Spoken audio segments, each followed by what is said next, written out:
बघा, एक माणूस पहिल्या दिवशी 20 रुपये कमवतो आणि लगेच दुसऱ्या दिवशी 15 रुपये खर्च करतो. तो तिसऱ्या दिवशी पुन्हा 20 रुपये कमवतो आणि लगेच चौथ्या दिवशी 15 रुपये खर्च करतो.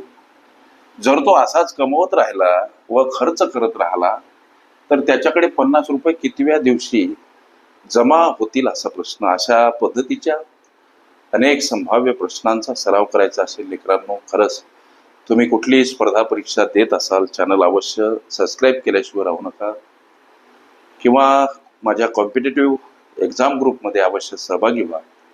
तिथं तुम्हाला दररोज असंख्य अनलिमिटेड प्रश्न नित्य अभ्यासता येतील.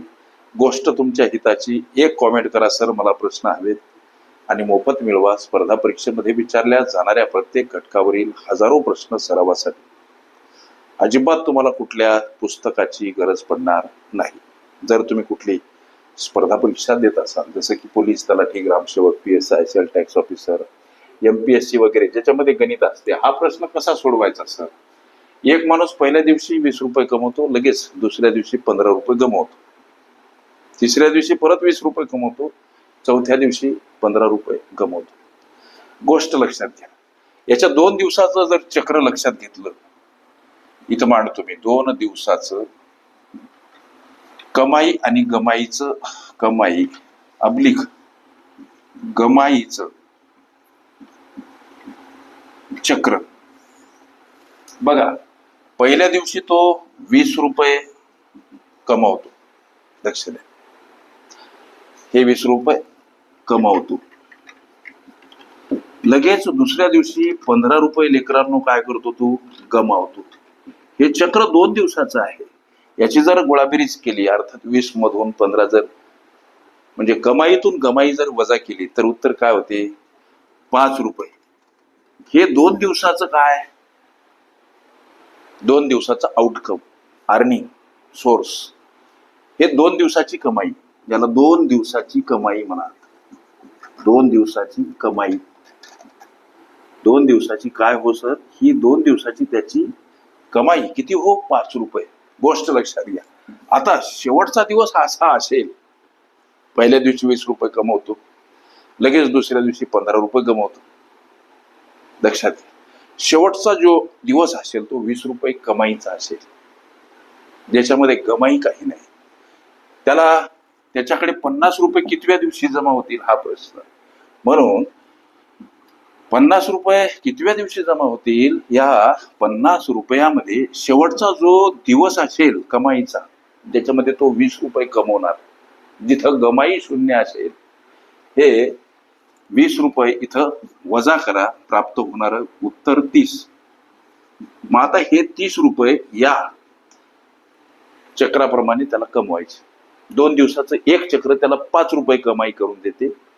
हे शेवटचा दिवस ज्याच्यामध्ये त्यानं 20 रुपये कमवले, हा शेवटचा दिवस हा एक दिवस आहे. एक गोष्ट लक्षात घ्या, शेवटच्या एका दिवसामध्ये त्यानं 20 रुपये कमवले.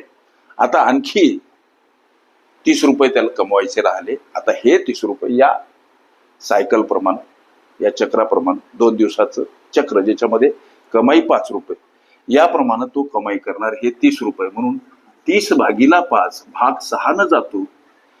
हे 6 चक्र लागतात त्याला. एक चक्र 2 दिवसाचं आहे, म्हणून इथं 2 गुणिला हे 2 दिवसाचं चक्र, 2 दिवसाचं चक्र आहे.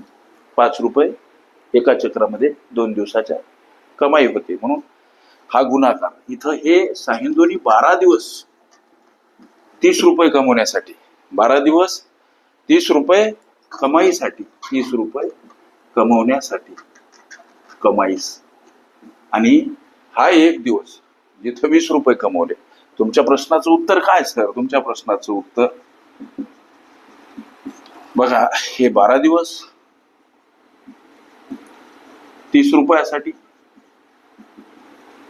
म्हणजे 30 रुपये कमाईसाठी लागलेले, आणि हा एक दिवस ज्याच्यामध्ये 20 रुपये कमवले, 20 रुपये कमाईस. असे त्याच्याकडे एकूण 50 रुपये कितव्या दिवशी जमा होतील, तर 12 आणि 1 याची बेरीज करा, 13 दिवस लागतील लेकरांनो. त्याच्याकडं 50 रुपये जमा होण्यासाठी अशा पद्धतीच्या अनेक संभाव्य प्रश्नांचा सराव करायचा असेल, खरंच तुम्ही कुठलीही स्पर्धा परीक्षा देत असाल, चॅनल अवश्य सबस्क्राईब करा.